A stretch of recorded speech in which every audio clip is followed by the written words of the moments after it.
G'day everyone, Jason Nunn, Fisherman's Warehouse, Tugwell, Marks Point, with this Friday's fishing report. We're down at Bordy's Hole at the moment. Swansea in the backdrop over there and a little bit of breeze. It's like a sou'easter at the present moment. It's going to back off this afternoon, and tomorrow morning you're going to out, guys, and there's virtually going to be no wind at all. Goes to a little bit of an east nor'easter late in the afternoon, and then we've got nor'west winds Sunday, Monday, basically into even Tuesday, so we've got a bit of a westerly type switch.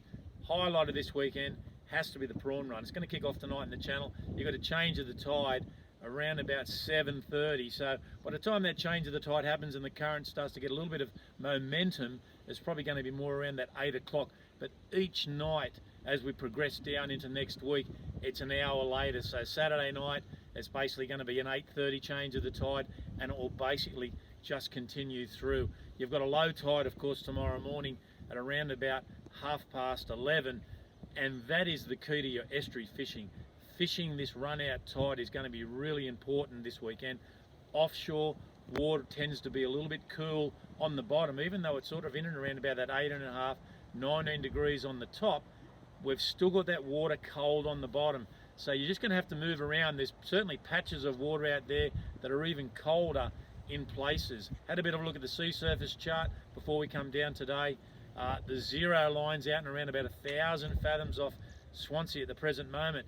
Temperature on the shelf, the water temp out there too, I must say, is quite cool. It's still only around about that 19.5 degrees. So you're just going to have to be persistent, but it looks good if you're going to go out wide and have maybe a bit of a dig for a marlin or even maybe a tuna. On those inshore reefs, what we talk about, the farm and the Texas, still plenty of snapper being caught. Had some really good reports last weekend. I spoke to Sam Wilkins, and they got some beautiful snapper out there in that deep water. Best one, and he's basically a box of fish, was about 78 centimetres. So some really good snapper getting caught, and basically a lot of this in that deep water situation is deep water jigging for snapper. So a lot of guys are out there jigging for kings, of course, which is very successful, but a few of these flooded jigs that the guys are using on snapper are also proven to be absolutely perfect for that deep water snapper. On the inshore, as we said, water's going to be a little bit cool, so you're going to need to move around, guys. A few kingies around, and look, surprisingly enough, evidence of this cool water has been that there are a few salmon around, and last weekend there were quite a few salmon in the channel, and basically down the back of Swansea Flats here, I was driving around there on Sunday around lunchtime, and there was a lot of big boils and bust-ups of some of these big salmon that are still actually in the lake. Didn't see any tailor, just some big salmon. Crabs in the lake, look, there's been plenty of blue swimmer crabs. My tip is this deeper water. Most of these crabs that are getting caught have got a heavy stain underneath their shells. So they've been in the mud out in that deeper water of the lake all winter. They're now starting to move out of that deeper water and just not getting in too shallow, but I still think the tips in and around about that, say 6 to 7 metres is probably a good line to have a bit of a set to see what's going on. But some beautiful crabs, and that will be obviously perfect because you've got prawns happening, you've got the crabs happening, and the other thing, with this prawn run going through next week, there'll be a lot of squid around, and the squid will be found in the channel, particularly later next week when those low tides start to move around to the early hours of the morning. And I did see a few guys having a bit of a jig this week, early hours on the morning in the channel, so that's evident that there are a few squid around. Flathead, plenty of good flathead in the lake, but a lot of these fish into the shallow water.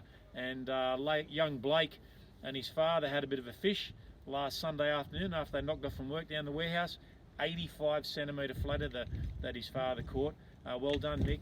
Up around the Green Point area there, released of course on lures. So a lot of these fish getting into this shallower based water. Whiting, we've seen a big increase in whiting in the channel now. That will go to the next level over the next 7 days when this prawn run really does kick into gear, and a lot of brim in the system as well. You're keen for a mulloway? There are a few mulloway around, and of course we're in this dark cycle now, so the last of the moon, so it is picture perfect if you're going to get out there. As you can see, breeze has been a little bit gusty while we're even trying to do this report, but it will back off this afternoon. Tomorrow looks like a cracker, and northwest on Sunday. Let's get out there. The sun's out, it's not raining. Come on, prawn runs on, plenty of fish. See you next Friday. Now, next Friday, I'm going to basically do the report on the Thursday. We've got a lot of specials happening for next Friday's Black Friday. Shimano have come on board, and we've got a lot of rods down there at the present moment. I'll make mention of these specials next Thursday, but it'll be a 2-for-1 deal. Buy one, get one free. I'll give you some more information on it as we roll through next week. See you then.